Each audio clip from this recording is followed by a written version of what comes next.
हाँ जी, good morning students. आज हम पढ़ेंगे चैप्टर साउंड के बारे में। ठीक है, जो चैप्टर साउंड है वो 13 है आपके सिलेबस का। तो साउंड का क्या मतलब होता है? आवाज़। तो आपको पता है जैसे हमारी ऑनलाइन क्लास चल रही है तो हम सबसे पहले कौन सी चीज़ सुन के फटाफट उठते हैं आजकल की लाइफ में? मोबाइल की रिंगटोन से। ठीक है, या मोबाइल की आवाज़ से। तो जो साउंड है तो वो हमारी लाइफ में इम्पॉर्टेंट रोल क्या करता है? प्ले करता है। तो हम इसमें देखेंगे इस चैप्टर में कि जो साउंड है वो कैसे प्रोड्यूस होता है, ठीक है, और कैसे हम तक पहुंचता है। तो सबसे पहले है कि how do you know that a period is over in your school. आपको कैसे पता लगता है कि आपके स्कूल में जो पीरियड है वो क्या है? ओवर हो गया है। तो यू कम टू नो, जैसे हम स्कूल में किसकी आवाज़ सुनते हैं? बेल की। तो you come to know easily that sometime someone is at your door when you knock और you hear the sound of door bell. और आपको बहुत ईजिली जैसे पता लग जाता है कि आपके दरवाजे पर कौन है जो कि नॉक कर रहा है। तो आप क्या चीज़ सुनते हो? साउंड, डोर बेल की आवाज़ सुनते हो। तो most of the time you can make that someone is approaching you by just hearing the foot step.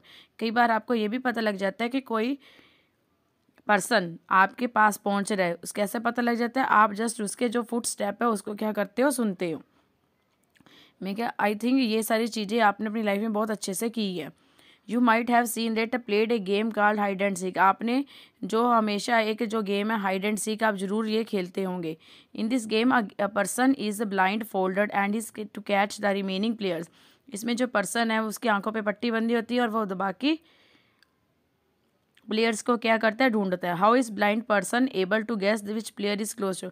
तो उस ब्लाइंड पर्सन को कैसे पता लगता है कि कौन सा पर्सन उसके नज़दीक है? वो इससे कैसे पता लगता है? उसकी आवाज़ से। तो जो साउंड है plays an important role in our life. तो we shall hear variety of sound, we make a list of sound you care hear. मतलब आप बहुत सारे एक साउंड की लिस्ट बनाते हैं जो अपने आसपास आप सुनते हो।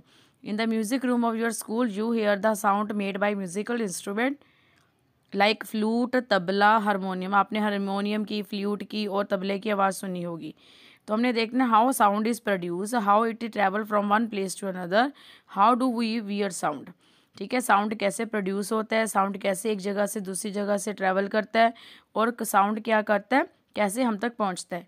Y are some sound louder than other. कुछ जो आवाज़ है बाकी आवाज़ साउंड से ज़्यादा तेज क्यों होती है? तो ये सारी चीज़ें हम इस क्वेश्चन में क्या पढ़ेंगे, इस चैप्टर में पढ़ेंगे। तो सबसे पहले नेक्स्ट है हमारे पास, देखो हमारे पास जैसे हारमोनियम की आवाज़ आपने सुनी है, म्यूज़िक में तबला होता है, सितार होता है, फ्लूट होता है। तो अलग अलग आपने जो आपके जो आप ये म्यूज़िकल इंस्ट्रूमेंट हैं इन सभी की आवाज़ क्या होती है? अलग अलग होती है। हाँ जी स्टूडेंट्स, अब हमने पढ़ना है जो sound is produce by vibrating body. जो हमारी वाइब्रेटिंग बॉडी है, कोई भी चीज़ वाइब्रेट करती है उससे क्या प्रोड्यूस होता है? साउंड। ठीक है, जैसे touch the school bell when not in use. जब हम स्कूल बेल को क्या करते हैं? टच करते हैं, जब आपको कि उसको यूज़ नहीं है। यू मेड फील, आपको कुछ महसूस होता है? नो। ठीक है, again it touch and produce sound. Again आप उसको जब हिलाते हो तो again touch it when produce sound. जब वो साउंड प्रोड्यूस करता है तब उसको जब टच करते हो तो आपको लगेगा जो बेल है वो क्या कर रही है? वाइब्रेट कर रही है। तो इसके लिए हम एक एक्टिविटी करते हैं। टेक ए मेटल प्लेट और ए शैलो फ्राइंग पैन। आपने खाली फ्राइंग पैन लेना है या मेटल की प्लेट लेना है। Hang it over a convenient place. तो इसको इस तरह के प्लेस में लगाना है। Such a does not touch any wall. किसी भी ये जैसे किसी भी दीवार को टच मत करे। Does not touch any wall. It strike with the stick. तब आप एक स्टिक लगाओगे इसके ऊपर। टच द प्लेट और pan gently with your finger. आप फिर पैन का ये जो पैन का है इस चीज़ को आप जेंटली क्या करोगे? टच करोगे। तो आपको क्या लगेगा? ये चीज़ हल्की हल्की क्या हिल रही है। तो जब इसके वाइब्रेशन स्टार्ट हो जाएंगी तो इसमें जो साउंड है वो क्या होगा? प्रोड्यूस होगा। Again strike the plate with the stick and hold it tightly with your hand immediately after striking. मतलब आपने इसको दोबारा क्या करना है? स्ट्राइक करना है, और स्ट्राइक करने के बाद टाइटली इसके हैंडल को क्या कर लेना है? आपने पकड़ लेना है। Do you still here the sound. आपको कोई आवाज़ सुनाई देती है?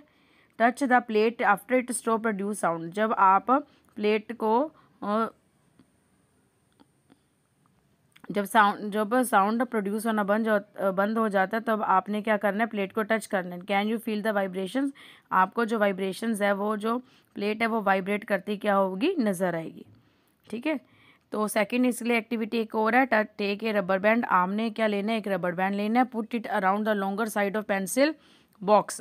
जैसे आपका ये पेंसिल बॉक्स है, आप देख रहे हो यहाँ पे आपका जो पेंसिल बॉक्स है, यहाँ पे आपका जो पेंसिल बॉक्स है उसके अराउंड हमने क्या लेना है, ये दोनों जगह क्या लगा दी, पेंसिल्स लगा दी। Insert two pencils not stretcher. जब आप रबड़ को स्ट्रेच करोगे तो आप देखोगे कि जो सेंटर में एक साउंड हल्का सा प्रोड्यूस होगा, उससे क्या है कि जो आपका जो रबड़ बैंड है वो क्या कर रहा है, वाइब्रेट कर रहा है। देन टू एंड फ्रो और back and forth the motion of object is term as vibration. तो वाइब्रेशन का क्या मतलब होता है, टू एंड फ्रो और बैक एंड फोर्थ, आगे पीछे ऐसे क्या करना, मूव करना, उस चीज़ को हम क्या बोलते हैं, वाइब्रेशन। ठीक है। तो when A tightly stretch band is plug it vibrate and produce sound. जब हम जो रबड़ बैंड है जो स्ट्रेच है उसको क्या करेंगे, प्लग करेंगे, छोड़ेंगे तो वो वाइब्रेट करेगा और उससे जो साउंड है वो प्रोड्यूस होगा। यानी इट स्टॉप वाइब्रेटिंग, जब वो वाइब्रेट करना बंद कर जाएगा, it does not produce any sound. तो इट मीन्स जो साउंड है वो किससे प्रोड्यूस होता है, by vibration of any object. Okay. हाँ जी स्टूडेंट्स, अब हमने करना है साउंड प्रोड्यूस बाय ह्यूमन। पिछली वीडियोस में मैंने भी आपको ये बताया है कि जो साउंड है वो कैसे प्रोड्यूस होता है, by vibration of any object. जब कोई ऑब्जेक्ट वाइब्रेट करता है तो उससे जो साउंड है वो क्या होता है, प्रोड्यूस करता है। अब हम ये करना है कि जो हम ह्यूमंस है, जैसे मैं बोल रही हूँ, तो हमारी बॉडी में ये साउंड कैसे प्रोड्यूस होता है, हमारी बॉडी में कौन सी चीज़ वाइब्रेट करती है जिससे जो साउंड है वो क्या होता है, प्रोड्यूस होता है। तो speak loudly for a while और सिंग ए सॉन्ग और बज लाइक ए बी। अगर आप तेज़ आवाज़ में ऊंची ऊंची बोलते हो, अगर आप तेज़ आवाज़ में ऊंचा ऊंचा बोलते हो, या फिर कोई गाना गाते हो, या फिर बज लाइक ए बी, बी के लाई बज करते हो, तो put your hand on your throat. अपने गले पे अपने अपने जैसे आपका ये गला, यहाँ पे आपने अपना हाथ रखना, उस चीज़ को महसूस करना है।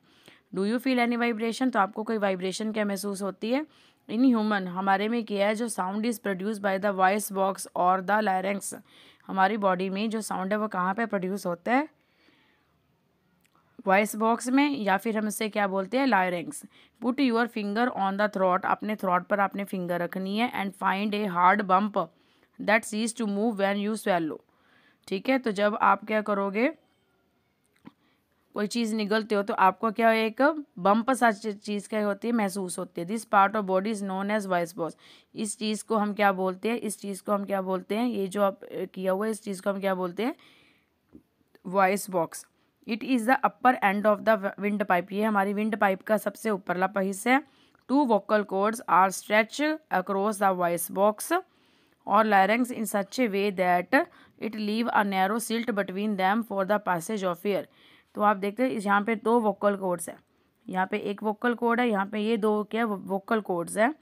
तो ये क्या होती है, स्ट्रेच होती है उसके बीच में अक्रॉस द वॉइस बॉक्स और larynx such that it leaves a narrow silt. यहाँ से बहुत छोटी, यहाँ से देखो, यहाँ से बहुत ज़्यादा, ये जो बहुत सारी चीज़ छोटी है, आप देख रहे हो, ये वाली बहुत चीज़ जो छोटी है, नैरो चीज़ के it leaves a narrow silt. ये जो नैरो सिल्ट अक्रॉस होती है, यहाँ से जो एयर क्या होती है, पास होती है। तो हमारी बॉडी में जो साउंड है वो कहाँ से प्रोड्यूस होता है, बाय द वॉइस बॉक्स और द लायरेंक्स। और यहाँ पे कहाँ पे प्रेजेंट होता है, it is the upper end of the wind pipe है। और यहाँ पे हमारी क्या होती है, दो वोकल कॉर्ड्स होती हैं। When the lungs force air through the slit. जब जो लंग्स क्या करते हैं, एयर को फोर्स करते हैं ताकि वो इसे सिल्ट में से क्या करे, पास करे।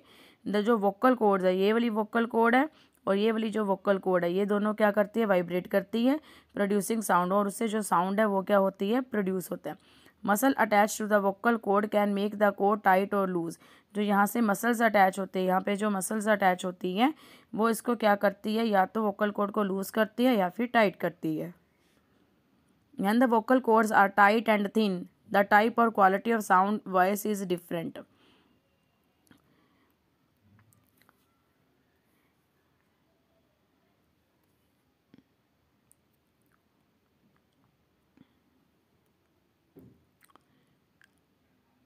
अगर हमारी जो वोकल कॉर्ड्स है वो टाइट होती हैं, मसल्स उसे टाइट या फिर थिन करती है, तो उससे हमारी जो वॉइस की क्वालिटी है वो अलग अलग हो जाती है।